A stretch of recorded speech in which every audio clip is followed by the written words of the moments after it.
함께 56장 찬양 부르면서 예배를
우리 함께 34장 참여해 보겠습니다. 참여 후에 박재문 집사님께서 예배를 위하여 기도드리겠습니다.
안식일에 만남을 가질 수 있는 좋은 날입니다.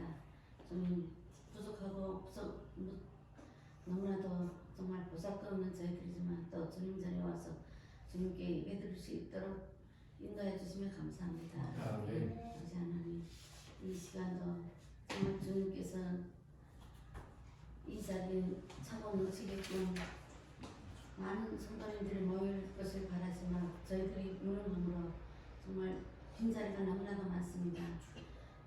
주님께서 저희들에게 능력과 능력을 더해 주시사 정말 저희들에게 새로운 만남을 주시고 또 많은 사람들을 이곳에 인도할 수 있도록 주님께서 인도해 주시며 또 교회에 다녔었지만 또 집에 머물러 있는 많은 사람들이 있사오니 그들의 마음에 임재하셔서 그들의 마음을 움직이고 다속히 이전에 나와 주님께 찬송과 예배를 드릴 수 있도록 예수님 도와주시옵소서.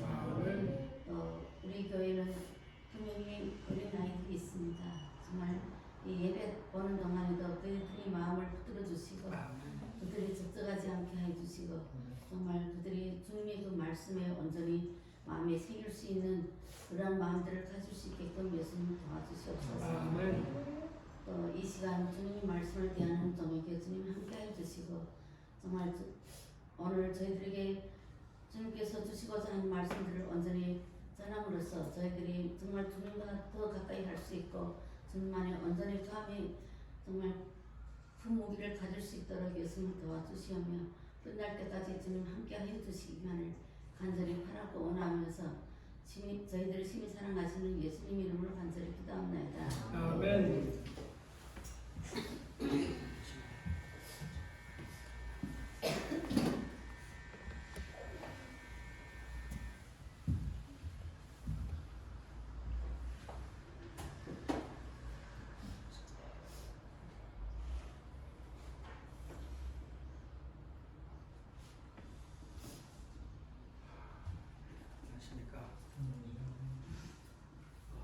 오늘 이 시간에는 계속해서 시대소망 제18장에 있는 말씀으로 함께 말씀을 상고하게 오늘 주제는 그는 흥하여야 하리라.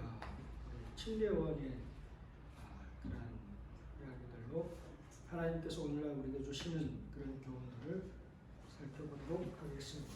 함께 먼저 성경 본문의 말씀을 좀 같이 소리내서 읽어볼까요? 이에 요한복음 3장 25절에서 30절의 말씀이 되겠습니다. 이에 시작. 이에 요한의 제자 중에서 한 유대인으로 더불어 결례에 대하여 변론이 되었더니 저희가 요한에게 와서 가로되 랍비여 선생님과 함께 요단강 저편에 있던 자 곧 선생님이 증거하시던 자가 침례를 주매 사람이 다 그에게로 가다이다. 요한이 대답하여 가로되 만일 하늘에서 주신 바 아니면 사람이 아무것도 받을 수 없느니라. 나의 말한 바 나는 그리스도가 아니요 그의 앞에 보내심을 받은 자라고 한 것을 증거할 자는 너희니라. 신부를 취하는 자는 신랑이나 서서 신랑의 음성을 듣는 친구가 크게 기뻐하나니 나는 이러한 기쁨이 충만하였노라. 그는 흥하여야 하겠고 나는 취하여야 하리라 하리라. 오늘 이 말씀을 통해 가지고 우리 함께 하나님께서 주시는 여러 교훈들에 대해서 우리 함께 생각을 해보도록 하겠습니다. 사실 그 예수님께서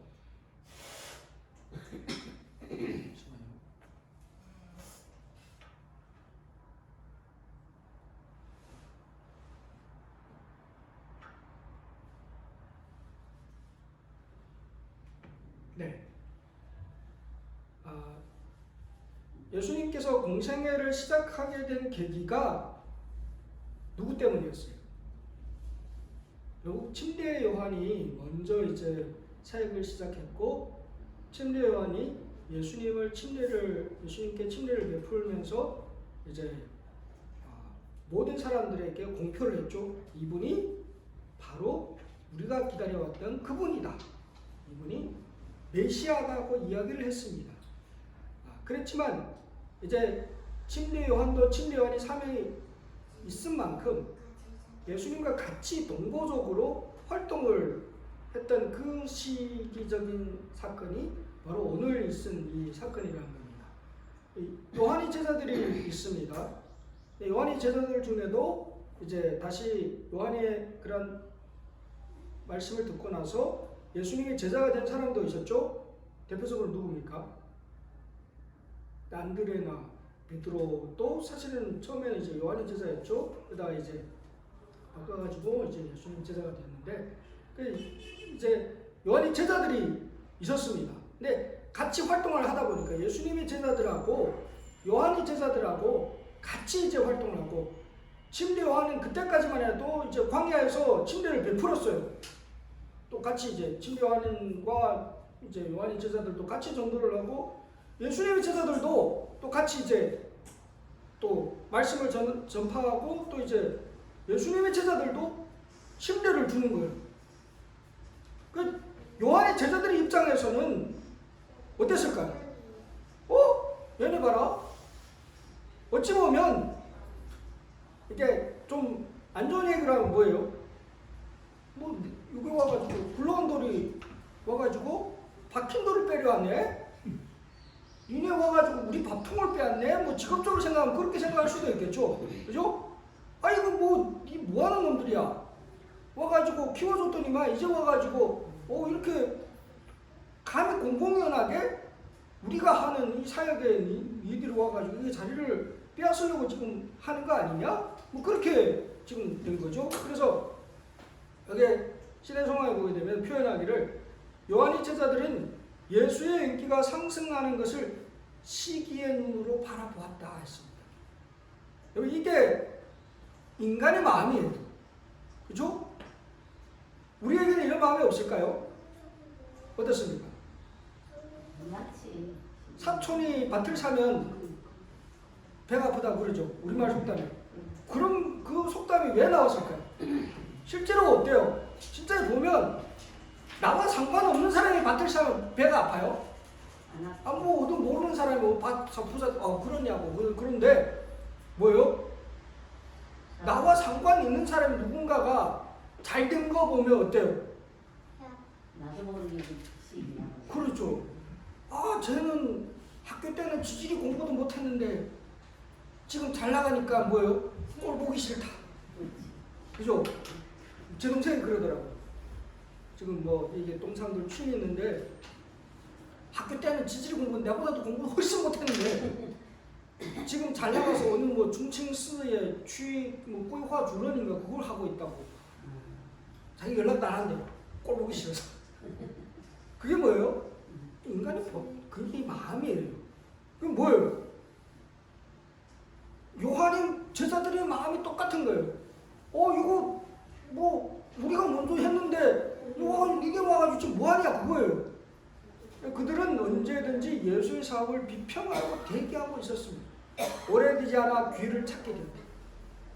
그래서 그들과 유대인들과의 사이에는 침례가 과연 사람을 죄에서 깨끗하게 하여 주느냐 하는 질문이 일어났습니다. 요즘도 이런 논쟁을 많이 하죠. 쓰잘데기 없는 논쟁을 우리는 많이 합니다. 그죠? 침례가 뭐 실제로 죄를 깨끗하게 해주느냐 마느냐 중요합니까? 그렇죠. 그게 침례는 예식입니다. 정말 물에 들어갔다 나와가지고 내 죄가 깨끗해졌습니까? 물에 들어갔다 나와가지고 내가 새 사람이 태어납니까? 의식이에요. 그 의식을 통해서 설명해 주는 게 있지 않습니까? 그걸 보는 게 아니고 그 실체를 놓고 얘기를 논쟁을 한다는 거. 오늘도 마찬가지예요. 과거나 오늘날이나 다를 게 없습니다. 사람들의 마음. 이때도 침례요한의 제자들 그걸 갖고 지금 우군들어 앉아가지고 항상 이제 대통령 선거를 할 때 뭐 TV 토론하는 거 보면 참 답답하고 코 막힐 때가 많죠. 그죠? 코 막고 답답할 때가 많죠. 이 마찬가지로 이제 쓰잘데기 없는 거 갖고 논쟁거리를 시비거리를 잡고 지금 이거 뭐 하자는 거예요 지금? 꼬투리를 잡아가지고 어떻게든 지금 하고 있는 일을 방해를 하려는 거예요 이거는. 그렇죠? 가만히 꼴 보기 싫은 거예요. 우리 선생님 먼저 일어나가지고 이거 했는데 니네 와가지고 지금 뭐하냐 그거예요. 그래서 예수님의 제자들과 이제 논쟁을 이제 하는 거죠. 제자들의 마음이 그런 건 이것도 이해가 됩니다. 그죠? 그리고 나서는 또 누구한테 가는 거예요? 선생한테 가죠. 요한한테. 이 마귀가 하는 짓거리입니다. 그죠? 요한한테 가서 뭐라고 합니까? 라비여, 선생이 증거하시던 자가 침례를 주매 사람이 다 그에게로 가더이다. 이게 뭐예요? 교회는 내가 세웠는데 침례요한이 전도가 시작돼가지고 이스라엘에 사실 회개의 열풍을 일으킨 사람 침례요한이에요. 소문이 전국에 파닥이 나갔어요. 다 침례요한의 설교를 듣고자 침례요한의 뭐예요? 침례를 받고자 전국에서 사람들이 모여왔었어요. 근데 예수님 침례요한이 예수님께 침례를 베풀면서 예수님을 지목하여 바로 저분이 우리가 기다렸던 그분이라고 하고 딱 하니까 이마트 사람이 다 어디 갔어요? 다 간 거예요. 예수님께. 침례요한은 아무렇지도 않았어요. 왜냐하면 침례요한은 자기 사명이 그거라고, 나는 길을 예비하는 자라고 그렇게 얘기했기 때문에, 바로 예수 그리스도의 그 일을 위하여 준비하러 존재한 존재가 침례요한이었지 않습니까? 침례요한은 가만히 있는데 그걸 제대로 이해 못한 뭐예요? 제자들이 화가 난 거예요. 그거 선생한테 고사질하는 거예요. 아, 선생님이 보세요. 이 사람이 이렇게 하고 나니까 저희들을 따라와 선생님의 설교를 듣겠다고, 이렇게 말씀을 듣겠다고, 침례 받겠다고 나왔던 사람들이 지금 다 저기로 갔습니다. 이대로 놔도 되겠습니까? 좀 뭐 조치를 취해야 되지 않겠습니까? 그리고 요한한테 와서 얘기하는 거예요. 이게 신의 소망이 이렇게 표현합니다. 사단은 이러한 말을 통하여 요한에게 시험을 가져다 주었다. 요한의 사명이 비록 거의 끝나는 것처럼 보였을지라도 그는 아직도 그리스도의 사업을 방해할 수 있는 능력을 가지고 있었다. 만일 요한이 자기 연민에 빠져 자기 위치를, 지위를 빼앗기는 일에 대하여 슬픔과 실망을 표시하였다면 그는 불화의 시위를 뿌렸을 것이다. 근데 이럴 때 진짜 제자들이 와서 막 이렇게 입질을 할 때 요한이 조금이라도 동요돼가지고, 그래 니네 말 들어보니까 그러네, 이거 좀 못됐네, 한마디만 했으면 어땠을까요? 초기 전도가 아마 기독교 역사가 큰 혼동의 역사가 일어났을 거예요. 초기에. 그죠? 근데 요한은 흔들리지 않았습니다. 그는 불화의 씨를 뿌렸을 것이며 질투와 시기를 조장하는 복음 사업의 전진을 심각하게 방해했을 것이다. 하지만 요한은 확고하게 자기가 갖고 있는 사명이 명확했기 때문에 그는 흔들리지 않았습니다. 근데 요한도 인간입니까? 똑같아요. 우리가 같은 성정을 가진 존재입니다. 선천적으로 약점을 갖고 있어요. 똑같은 죄인입니다. 똑같이 예수 그리스도 하나님의 의가 필요한 사람이었다는 것입니다. 하지만 그는 이겨냈다는 것. 이게 중요합니다. 여기에 신의 소망이 이렇게 표현하고 있습니다. 그는 이기심과 야심에 물들지 않은 분위기 속에서 살았으며 시기의 도끼에는 초연한 사람이었다. 그는 그 제자들의 불만에 공감을 표시하지 않고 오히려 자기와 메시아의 관계를 자기가 얼마나 명백하게 이해하고 있었으며 자기가 위하여 길을 예비한 분을 얼마나 반갑게 환영하였는지를 보여주었다. 그분은 제대로 이해하신 거예요. 제자들이 아무리 와서 이렇게 희망을 하려고 해도 아니야. 그분이 당연하게 그렇게 잘 되는 게 오히려 당연한 거다. 나는, 그래서 요한이 거기에서 하는 표현이 뭡니까? 나는 신랑을 위하여 신부를 신랑에게로 안내하는 역할을 하는 존재이지 내가 주인공이 아니라고 그렇게 확실하게 설명을 하고 있죠. 그래서 뭐라고 합니까? 요한은 자기 자신을 약혼한 양가의 사자로서 활동하여 혼인을 위하여 길을 예비하는 친구라고 하였다. 신랑이 그의 신부를 영접하면 그 친구의 사명은 완성된 셈이었다. 그 친구가 자기가 추진하여 얻은 이들의 결합으로 얻는 행복을 기뻐하는 것과 같이 요한도 사람들을 예수에게로 향하도록 부르심을 받았으므로 구주의 사업이 성공하는 것을 목격하는 것은 그의 기쁨이 되었다.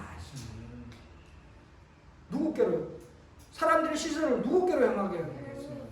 예수께로. 예수를 바라보게 만드는 게 그게 일인 것입니다. 요한은 그 역할을 아주 기쁘게 생각했다는 거예요. 우리가 가끔 뭔가 이렇게 참 좋은 일을 했는데 사람이 몰라주면 어때요? 네가 이거 했는데 오늘 내가 교회 와가지고 열심히 청소도 하고 봉사 열심히 하고 이렇게 했는데 누구 알아준 사람이 없네. 섭섭한 그런 마음 품을 수도 있죠. 인간적으로. 그렇지 않습니까? 그리고 또 이제 어느 정도까지 다 인기가 딱 오르면 사람이 어떨까요? 교만해지죠. 그 다음 시선을 예수님께로 돌려야 될 그 시선을 어떻게 되는 거예요? 결국 자기한테로 바뀌는 거예요. 그래서 사이비가 나오는 거예요. 사이비는 다른 게 아닙니다. 그렇죠? 처음부터 사이비였을까요? 처음부터 영광을 훔쳐갔습니까? 독차지했습니까? 아니에요. 어느 정도까지는 속여요. 양리 탈을 쓰고 다가오는 거예요. 여러분 이게 신천지에서 행사하는 그런 영상들 혹시 보신 일이 있습니까? 못 봤어요? 많이 봤어요. 유튜브 같은 데 한번 들어가 보시면 대단한 어느 나라 대통령보다 더 해요. 대단해요. 완전히 찬양한 노래도 있어요. 뭐요? 찬양은 누구께만 하는 거예요? 하나님께 하는데 그 찬양을 도둑질 이거 누구예요? 유스벨이에요? 마귀예요? 누구 작가니에요 지금? 오늘날 나름대로 하나님 일을 한다는 사람들이 결국 뭐 하는 거예요? 영광을 훔쳐가고 도둑질해 가는 거예요. 침례 요한과는 완전히 대비 되지 않습니까? 사실은 침례 요한이 그 당시에 어떻게 했을까요? 진짜 예수님의 그 일에 대해서 방해해가지고 자기가 영광을 차지하려면 할 수 있었을까요? 없었을까요? 충분했습니다. 그때 당시에 모든 나라의 제사장이나 모든 국민이 침례 요한을 이 시대에 하나님께서 보내신 선지자라고 믿었어요. 그럼 그때 당시에 침례 요한이 내가 하나님이 보내신 메시아다, 나한테로 모여라 하면 어떻게 됐을까요?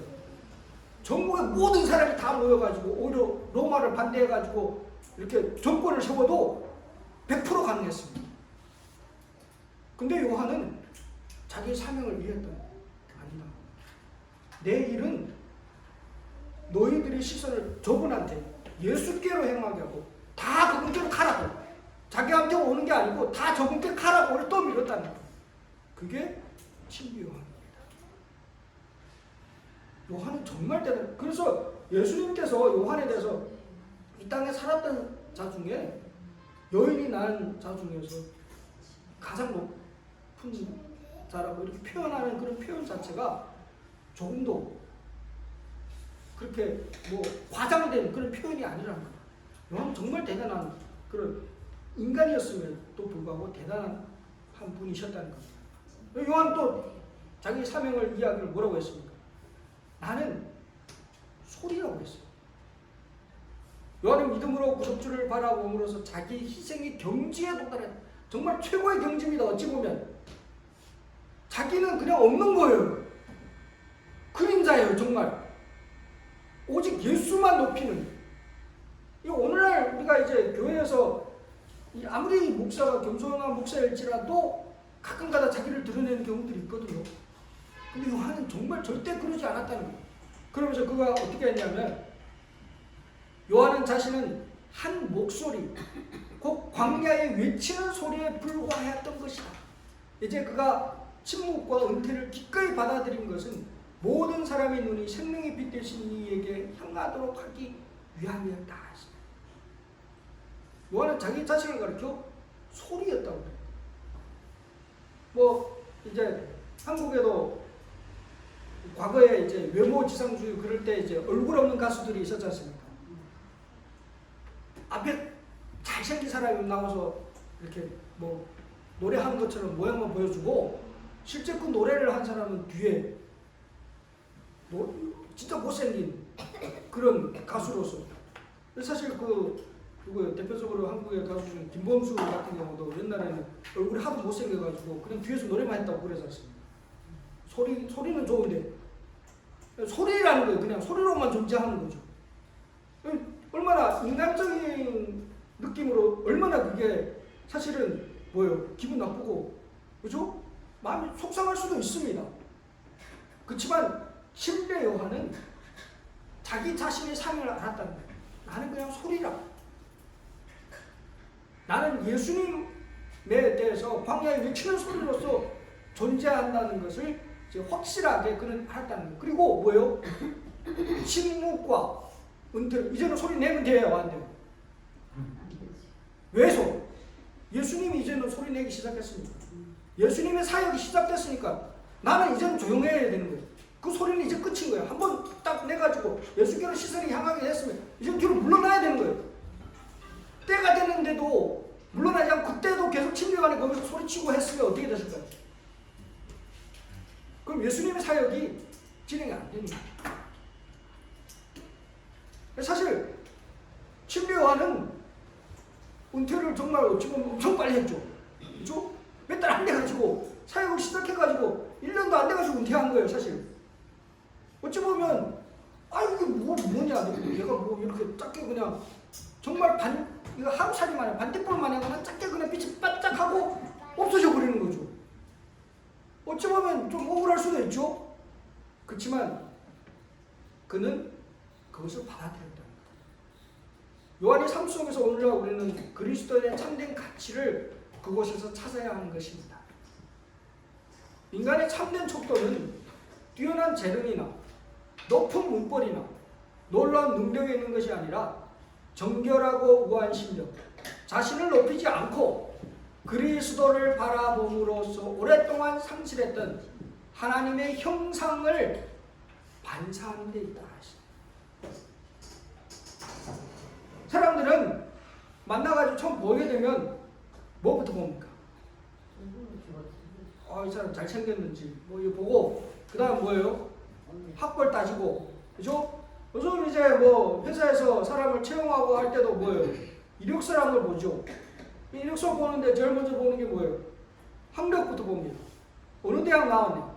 똑같은 대학 나와도 이건 뭐 어느 대학을 나왔느냐가 더 중요하죠. 뭐 서울대 나왔냐? 한국에서 소위 말해서 스카이라고 하죠. SKY. 서울대, 고려대, 연세대. 이 세 개 대학 나온 사람들이 우선순위로 뽑히고, 그것보다 위에 있는 사람, 외국에 유학한 하버드나 뭐 이런 예일대나 이런 유명한 세계적인 대학을 나온 사람이면 또 이제. 근데 사실 하나님 앞에 하나님께서는 우리의 뭐 뛰어난 재능이나 높은 문벌이나 놀라운 능력을 보고 우리를 평가하지 않으신다는 거예요. 요한이 사실 대학을 나왔습니까? 요한은 광야 신학을 했습니다. 광야 신학. 그죠? 오늘 정통파가 아니에요. SNF파가 뭐 유대의 유명한 그런 어떤 이제 전반적인 사회에서 인정을 받는 그런 학파였습니까? 아니에요. 은둔 정말 이렇게 오늘날 말하면 이제 시골파 정도? 재림교회 안에서도 시골파가 별로 정통파가 아니에요. 우리가 작아요. SNF파가 그랬어요, 사실. 그죠? 제가 이제 그 사회 그때 성지순례 갔을 때 SNF파가 살았던 그쪽 지역에 이제 갔었거든요. 정말 광야예요. 거기에다 이렇게 모여서 이렇게 집가에서 살면서 정말 이 사람들의 영적인 하나님과의 또 어떻게 하면 더 가까워질지에 대해서만 계속해서 불철주야 연구하고 기도하고 목욕 제기하고 정결함을 추구했던 그런 사람들이었어요. 이 사람들은 공동체 생활을 하면서 부부도 같이 이제 잠자리도 안 하고 따로 살고 그랬어요. 남자 여자 따로 갈라있고 그렇게 완전하게 철저하게 그렇게 지켰던 그런 사람들. 친구와는 그 SNF파에 속했던 그런 사람이었거든요. 어려서부터 이제 그 광야에서 SNF파 교육을 받았던 그런 분이었습니다. 그럼에도 불구하고 하나님께서 그분을 통해 가지고 지금 이 사역을 일으키고 계시답니다. 하나님께서 오늘날 우리에게 우리의 가치를 보는 것은 결코 높은 문벌이나 능력이 아니라 정말 겸손하게 하나님 앞에 자기 자신을 낮추고 하나님의 형상을 반사하는 그런 사람을 찾고 계신다. 즉 자신을 높이는 것을 단호히 거절함으로 그들은 사단의 공격을 저항하는 일을 성취할 것이다. 많은 영혼들이 어둠에서 빛으로 돌아오겠고 많은 교회가 세워질 것이다. 사람들이 인간이란 도구에게가 아니요 그리스도에게 회개할 것이다. 자는 눈에 띄지 않겠고 갈바리의 사람 예수님만이 나타날 것이다. 이게 오늘 진리라는 것입니다. 우리의 삶 속에도 오늘 그리스도를 자부하는 우리의 삶 속에서 내 모습이 아직도 더 많이 보여진다면 우리 스스로 돌이켜봐야 합니다. 요한이 삶을 살펴보면 뭐예요? 요한의 삶 속에 요한이 보입니까? 아니요, 예수 그리스도. 그분은 모든 자신의 삶의 초점을 자신의 삶의 행위의 그 모든 결과를 누구한테 돌리도록 했습니다. 예수 그리스도께. 요한의 이야기를 듣고 나면 누구만 보이는 거예요? 그러니까 요한의 제자들이 그 많은 사람들이 다 누구한테 간 겁니다. 예수께 간 거예요. 요한이 안 보이는 거예요. 처음에 요한이 광야에서 전도했을 때 누가 보였을까요? 요한이 보여가지고 요한도 웅 쓸어가는데 요한이 예수님을 만나거나 예수님 친을 베푸고 나와서 저분이다 하니까 다 거기로 모든 시선이 이제 예수께로 향하게 돼요. 그게 바로 오늘날 그리스도인의 참된 삶의 가치와 모습이라고 말씀을 하고 있는 것입니다. 하나님의 사자로서 이제 우리가 가져야 될 그러한 자세를 또 우리에게 요한이 보여주고 있습니다.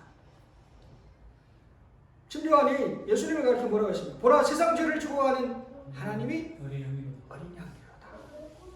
그들은 예수를 높일 것이며 인류도 그와 더불어 높임을 받을 것이다.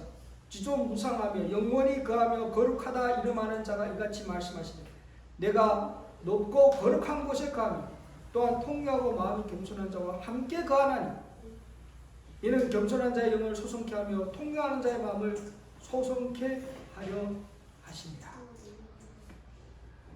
사실 이제 인간의 마음 중에서 가장 무서운 마음이 뭐냐면 경쟁심입니다.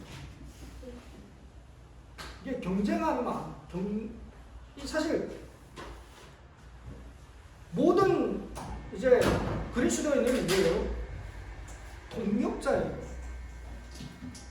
같이 함께 하나님의 복음 사역에 우리가 함께 가는, 우리는 뭐예요? 예수 그리스도를 바라보면서 같이 동행자이면서도 또 같이 그 복음 사역에 함께 일하는 동력자입니다. 동력자로서는 뭐 목사, 장로, 집사는 직분으로 그냥 구분했을 뿐이지 다 똑같아요. 사실 모두가 다 하나님 사역을 하는 거예요. 근데 뭐예요? 쉽게 하고 경쟁하고 여러분 장로가 목사보다 설교 잘할 수 있습니까? 없습니까? 집사가 목사보다 설교 잘할 수 있는 사람이 있을까요? 없을까요? 있습니다. 그런 분이 교회에서 예를 들어 어떤 장로님이 이렇게 설교 아주 잘해요. 말씀을 잘 전하고 사람들이 따르면, 그럼 목사의 입장에서 어떨까요? 어떻게 해야 될까요? 원칙적인 한번 동역자니까 이해해주고 그래야 되는데 쉽습니까 그게? 되게 쉽지 않아요. 와 이게 그러면 어떻게 할까요? 안 내세요. 인간의 시각으로는 어떻게 해요? 그렇죠. 안 내셔. 설교 한번 시켜봤더니 너무 잘해요. 잘못하면 누구예요? 자기 자리까지 이게. 자기 깎이니까 안 그러니까 그러면 이제 장로님 그냥 봉사만 이렇게 하시고 설교단에 그 다음에 안 세우는 거죠. 사실 이게 요한의 입장하고 이게 그때 당시에 종교 지도자들의 입장이 확연히 차이가 나는 거예요. 그때 당시에 선생이고 가르치는 스승으로서 누구예요? 바리새인들, 서기관들, 제사장들, 율법사들 이런 사람들이 가르쳤어요. 그런 사람들이 가르치면 이제는 귀에 박히도록 들었어요. 그리고 어느 날 젊은 청년이 나타났는데 설교를 하는데 사람들이 완전히 도시락 싸들고 따라다니는 거예요. 그죠? 한번 어디 모였다 하면 뭐 5,000명, 6,000명 모이고, 바리새인들이 설교하면 그렇게 모였을까요? 안 모인 거예요. 뭐 이거 그냥 정상적으로 성전에 가가지고 예배 드릴 때 그냥 사람들이 모여가지고 예배 드리는데, 광야에 가가지고 어느 바리새인들이 광야에서 설교한다. 5,000명이 모였을까요? 안 모이는 거예요. 그런데 이거 보니까 어떤 청년이 나타나서 이제 설교를 하는데, 이거 뭐 5,000명도 아니죠. 몇만 명이 모였습니다, 사실. 그렇죠? 그렇죠. 그렇죠. 남자들만 5,000명 모여서 그러는데 전체로 하면 2만 명, 3만 명이 모였을 거예요. 2만 명, 3만 명 상상해봤습니까? 이게 뭐 여기 올림픽 경기장에서 음악회 하는데 거기 한 5, 6만 명 들어간대. 거기에 꽉 찼다 생각해보죠. 이거 어마어마한 거예요. 광야에 돌밭에 거긴 공연장도 있는 거다. 사람 꽉 모이는 거예요. 이 바리새인들 와 보니까 어땠을까요? 눈이 뒤집어지는 거예요. 그러면 어떻게 해야 될까요? 정말 대단한 선생님. 자기들도 듣고 거기에 깨달아야 되는데 뭐라고 한 거예요? 예수님한테 와 시비를 걸잖아요. 예수님은 뭐라고 생각한 거예요? 경쟁 상대로 생각한 거예요. 이놈 봐라 이거 어디서 튀어나온 돌멩이야 이거. 예수님을 바라보는 시각이 달랐다는 거예요. 경쟁선 이거 와가지고 우리 자리를 빼앗으려고 하네. 너 어디서 빼앗어? 그것부터 따지지 않습니까? 너 문벌이 뭐냐 그거예요. 누구 문파에 어느 문파에서 누구의 제자냐 그것부터 지금 따지고 있는 거예요. 근데 가만히 보니까 예수님은 문파가 있습니까? 이건 뭐 어디 진짜 돌틈에서 튀어나왔는지 문파도 없고 학파도 없고 아무것도 없는데 성경은 나보다 더 잘 알아. 그러니까 뭐예요? 맨날 와가지고 따지죠. 그래서 바리새인들이 와가지고 예수님한테 와서 던지는 질문마다 정말 깨닫기를 원하는 질문이 아니고 어떻게 하면 예수님을 넘어뜨릴까? 성경 전체 보세요. 한 번도 바리새인들이 예수님한테 와서 진짜 진리를 구해서 하는 질문 한마디도 없습니다. 전부 다 예수님을 적대해가지고 어떻게 하든 틈을 노려서 예수님을 넘어뜨리고자 그렇게 했다는 것입니다. 오늘날 그리스도의 자세, 오늘날 우리들이 이제 어떤 마음을 취해야 될까? 우리가 이 교훈을 통해 가지고 오늘 교훈을 얻게 되시기를 간절히 바랍니다. 오늘날 그리스도인들 이제 우리가 다른 길은 없습니다. 사실 침례 요한이 기별을 전했던 그 당시 이스라엘은 타락할 대로 이미 타락했습니다. 그죠? 요한의 기별이 뭡니까? 이제 돌아가자. 이제 하나님의 법도대에 돌아가고 하나님께로 돌아가자. 고 요한이 강력하게 호소했다는 거예요.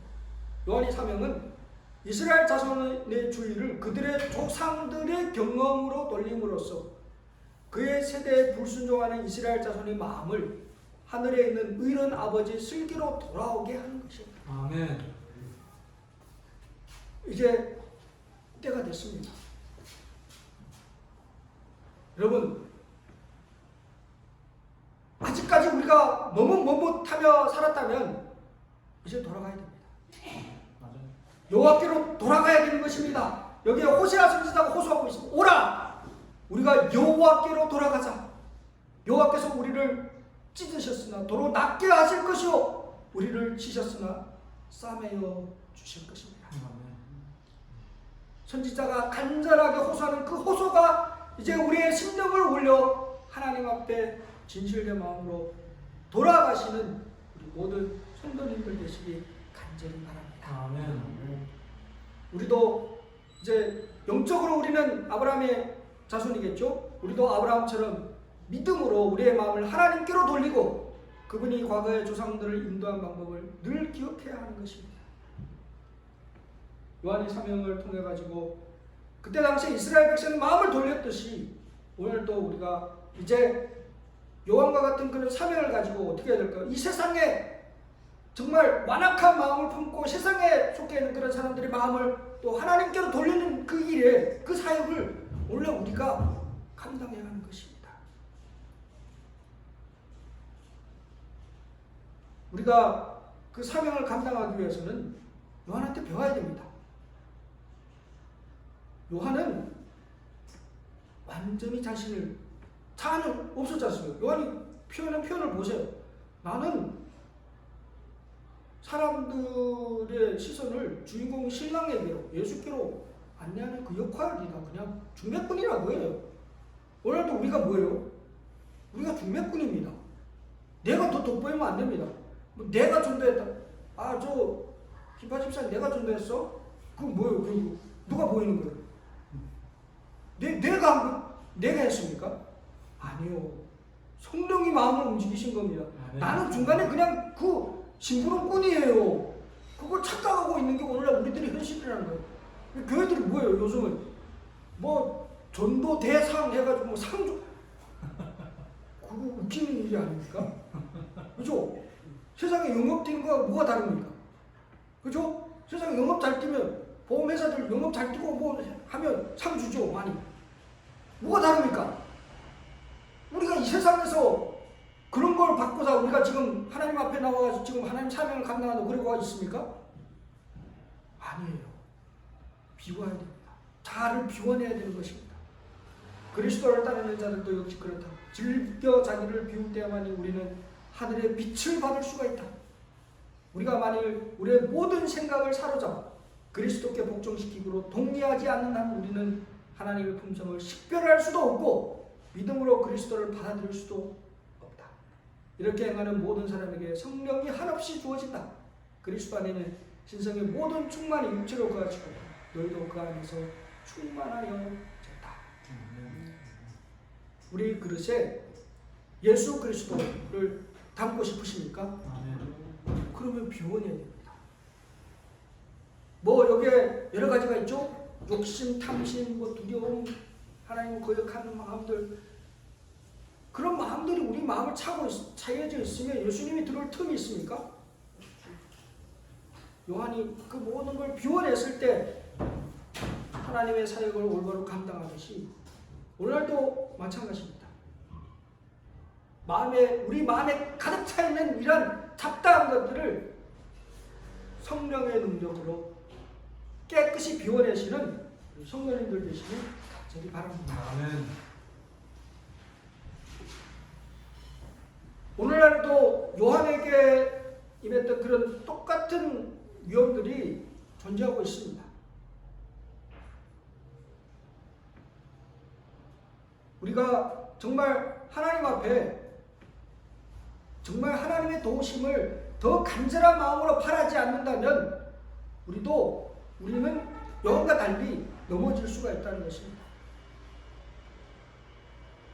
하나님께서 하나님의 일을 하심에 있어서는 이제 어떤 방법과 절차가 있습니다. 어쩌면 하나님께서 먼저 부르셔가지고 어떤 일을 시작하실 수 있어요. 그렇죠? 어떤 사람을 먼저 불러가지고. 근데 성경에 보게 되면 뭐라고 했습니까? 나중된 자가 먼저 될 수도 있다고 그랬습니다. 그렇죠? 근데 인간의 마음이 어때요? 먼저 된 자가 나중되면 기분이 좋아요, 안 좋아요? 그거 안 좋은 거예요. 이거 내려놓으려고 안 하고, 그렇죠? 끝까지 잡으려고 하고 있고, 결국은 그거 어떻게 돼요? 결국 망하는 거예요. 결국 자기도 망하고 교회도 망하고 다 망하는 거예요. 초대교회, 조선족교회 그런 역사들 많이 있었지 않습니까? 처음에 교회 지도자를 열심히 봉사하고 헌신했는데 그게 또 하나님 다른 지도자를 세울 수도 있는데 어떻게 해요? 끝까지 걸고 끝까지 자기가 그 자리를 주고 놓지 않으려고 애쓰다가 결국 어떻게 됩니까? 본인도 망하고 결국 교회도 어려움 당하고 그런 역사들이 일어난다는 거예요. 이게 다윗과 사울의 역사에서 그걸 우리가 볼 수가 있지 않습니까? 그렇죠? 하나님께서 사울도 하나님이 세우셨습니다. 그렇죠? 처음에 교회 지도자들을 처음에 나와서 봉사를 하나님 세우셔요, 분명하게. 근데 때가 됐어요. 이제 내가 내 사역이 이제 은퇴할 때가 된 거예요. 그러면 어떻게 돼야 돼요? 자연스럽게 물러나면 돼요, 그냥. 그렇죠? 내 때가 내 역할이 여기까지구나. 근데 그걸 깨닫는 게 중요한데 이 사람이 욕심에 앞서게 되면 시기심과 질투심이 앞서게 되면 그게 보입니까? 안 보여요. 그러면 어떻게 될까요? 그럼 쫓아다니면 죽이려고 하는 거예요. 이 사울처럼. 뭐예요? 하나님께서 가만히 보니까 사울을 세우려고 이미 분명히 공포됐어요. 그러니까 이거 가만히 있으면 그건 결국 뭐예요? 하나님 대적하는 거예요. 맨날 참들고 쫓아다니죠. 어떻게 하면 저놈을 제거하고 어떻게 하면 저걸 없애버려가지고 어떻게 하면 내 나라를 내 아들에게 물려줄까? 그래가지고 끝까지 쫓아다니죠. 근데 하나님께서 하시는 일은 인간의 힘으로 조작되는 게 아닙니다. 결국 어떻게 돼요? 사울과 그 아들들이 정말 비참하게 죽지 않습니까? 그죠? 그죠? 전쟁판에서 정말 비참하게 세월을. 그러니까 하나님의 뜻을 거역하게 되면 그 결과는 비참해집니다. 그와 반면에 사울은 어떻게 해요? 끝까지 죽일 기회를, 다윗은 사울을 죽일 기회가 여러 번 있음에도 불구하고 하나님의 기름 부은 자에 대해서 손을 대지 않았다. 하나님께서 처리하기까지 기다리셨어요. 분명하게 하나님의 세우심, 하나님의 섭리가 분명하게 다윗에게 촛대가 옮겨졌다는 징조가 다 보였음에도 불구하고 다윗은 때를 기다렸다는 것입니다. 오늘도 마찬가지입니다. 근데 사람은 어때요? 성격이 급해가지고 그래. 제가 그래요. 뭐, 네. 뭔가 해야 적성이 풀리지 않습니까? 그죠? 내가 이 베드로인 거예요, 베드로. 그죠? 베드로가 항상 성격이 급해가지고 예수님이 앞장서가지고 뭘 하려고 하는데 예수님 그때로 그래. 가만히 있어라. 기다려야 된다. 하나님께서는 정하신 때가 있습니다. 근데 인간은 그 때를 기다리지 못해가지고 하나님의 일을 망각하기가 쉽다는 거예요. 격기로 세게 만드는 경우들이 많다는 거예요. 다윗은 그 때를 기다렸습니다. 조용하게. 오늘날도 우리가 이제 그런 실수를 많이 범합니다. 우리 교회 안에서도 그런 경우들이 많습니다. 인간적인 방법으로. 그래가지고 교회 지도자들이 어떤 결정을 하고 그를 진행하고자 하는데 밑에 사람들 어떻게 하는 거예요? 막 데모하고 막 교회 안에는 그런 일이 있습니다. 막 그래가지고 어떻게 해요? 교회 지도자들 옛날에 뭐 난리도 아니었죠? 이제 우리 환웅교회 뭐 안식일날에 제가 이제 그때 제가 팔가자에 했는데 안식일에 올라갔는데 이거 뭐 문화대 혁명인지 뭔지 교회인지 와 진짜 막 난감하더라고요. 그때는 이제 그쪽으로 갈라져가지고 막 교회 안에서 족대심이 지고 막 뭐 지고 하냐면 성경 지고 다 서로 상대를 까고 그거 보면서 저는 진짜 이제 마음이 많이 아프더라고요. 그게 결국 모든 게 뭡니까? 다 똑같은 거예요. 마음에 누가 없는 거예요? 예수가 없고 내가 보이고 내가 나서서 뭔가를 하려는 그 의지와 욕망에 앞서가지고 결국에는 하나님의 일을 저지시키고 결국 그러한 사건 때문에 전적교회 복음 상황이 정치가 되었지 않습니까? 정치 상대로 5년을 가더라고요. 한 번의 그런 행보들이 5년이 지나고 나서야 그게 상처들이 가라앉고 사그라지고 다시 이제 시작돼요. 그럼 정말 그 아픈 교훈이지 않습니까? 그런 역사가 다시 있어서는 안 됩니다. 그렇죠. 우리는 이미 겪은 분들이에요. 다 겪었지 않습니까? 겪었는데 또 오늘날도 똑같이 그런 분란과 분쟁으로 우리가 나서서 뭔가를 하겠다는 그런 의지를 갖고 오히려 하나님의 일을 저지하는 그런 일을 다시는 해서는 안 된다는 것입니다. 정말 이 시대에 요한과 같은 마음으로 자신을 비우고 예수 그리스도만이 우리의 삶 가운데 보여지도록 하는 그런 그리스도인의 삶이 되시기를 간절히 바랍니다. 아멘. 요한의 사명은 오늘날 우리 재림 성도의 사명하고 이어집니다. 요한의 사명을 그린 예언은 우리의 사업의 윤곽을 보여준다. 주의 길을 예비하라. 그의 첩경을 평탄케 하라. 요한이 구주의 초림을 위하여 길을 예비하였듯이 우리는 그분의 재림을 위하여 길을 예비하여야 한다. 주의 재림의 발자국 소리가 이제 가까이 이르고 있습니다. 우리는 해야 할 일이 분명히 있습니다. 요한이 광야에서 외쳤던 그 소리, 오늘 우리 소리를 내야 합니다. 세상을 향해서 아직도 그분의 음성을 듣지 못하고 예수께 초점이 맞춰지지 않고 세상의 재물과 세상의 정말 이 향락에 젖어 있는 그러한 사람들에게 소리를 내야 하는 것입니다. 그게 오늘날 우리 재림 성도의 요한의 사명이라는 것입니다. 정말 그 사명을, 요한의 사명을 이어가는 재림 성도로서 이 시대에 큰 외침과 큰 요한이 외쳤던 그 외침을 외치시는 모든 성도님들 되시기 간절히 바랍니다. 아멘. 결론적으로 요한이 한 그 유명한 말이 있죠. 그는 흥하여야 하겠고 나는 쇠하여야 하리라. 육이 무너져야 영이 세워지는 것처럼 내가 쇠하여 예수님이 흥하십니다. 그리스도인의 삶 속에서 아직까지도 자아가 더 많이 보여지고 있다면 우리는 아직 덜 죽어있는 그런 상태라는 것입니다. 사도가 뭐라고? 나는 매일 죽노라. 우리의 삶은 나는 매일 죽고 내 안에 그리스도가 매일 사는 그런 삶인 것입니다.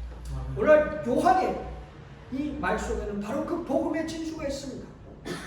그는 흥하여야 하고 나는 쇠하여야 하리라. 정말 우리의 삶 속에서 내 삶은 날로 쇠약해지더라도 예수 그리스도의 그러한 모습이 우리의 삶 가운데 더욱더 매일매일 새롭게 흥해지는 그런 우리 모든 성도님들 되시기 바라면서 오늘 말씀을 마치겠습니다. 아멘. 함께 기도하겠습니다. 살아계신 아버지 하나님, 요한의 삶을 통하여 오늘날 우리들의 삶의 자세를 다시 한번 살필 수 있게 해주셔서 진심으로 감사드립니다. 요한의 말씀과 같이 예수 그리스도는 우리의 삶 가운데 날로 날로 더 흥하게 하시고 나는 날로 날로 쉬어가는 그러한 그리스도인으로서 거듭나게 축복하여 주시옵소서. 아멘. 하나님 아버지의 그 크신 사랑과 예수 그리스도의 십자가의 은혜와 성령의 교통하심을 주님의 흥하심을 매일매일 바라고 살아가는 저희 모두와 영원토록 함께해 주시옵기만을 예수 그리스도 이름으로 감사하며 축원하옵나이다. 아멘. 수고하셨습니다. 아멘.